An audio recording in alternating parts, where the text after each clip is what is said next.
অনন্য রান্নাঘরে তোমাদের সকলকে স্বাগত। দেখতে থাকো আমি কিভাবে এই ছোট চিংড়ি মাছের মালাইকারি কিভাবে তৈরি করছি।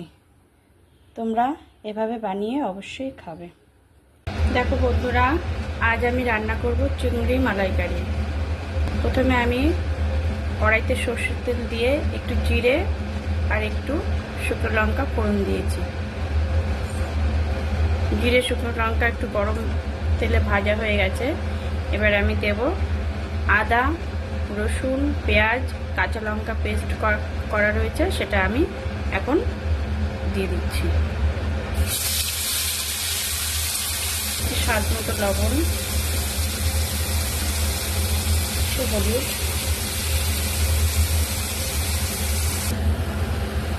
দেখো বন্ধুরা, মশলাটা যখন ভাজা হয়ে গেছে, তেল ছাড়তে শুরু করেছে, তখন আমি দিয়ে দিলাম ধুয়ে রাখা চিংড়ি মাছগুলো।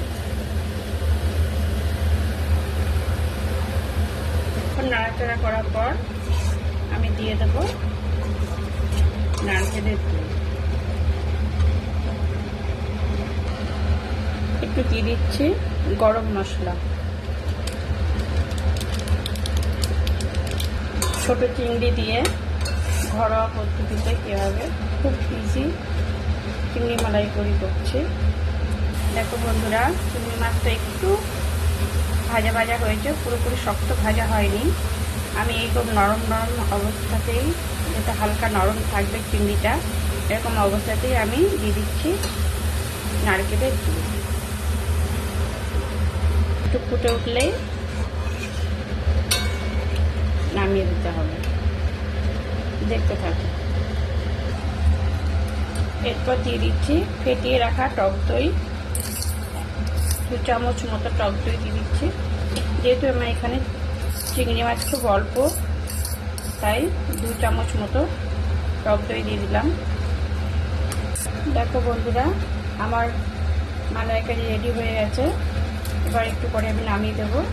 নামানোর আগে দিয়ে দিচ্ছি আর একটু গরম মশলা। আমি একটু ঢেকে দেবো, যাতে গরম মশলার গন্ধটা এর মধ্যে ঢুকে যায়।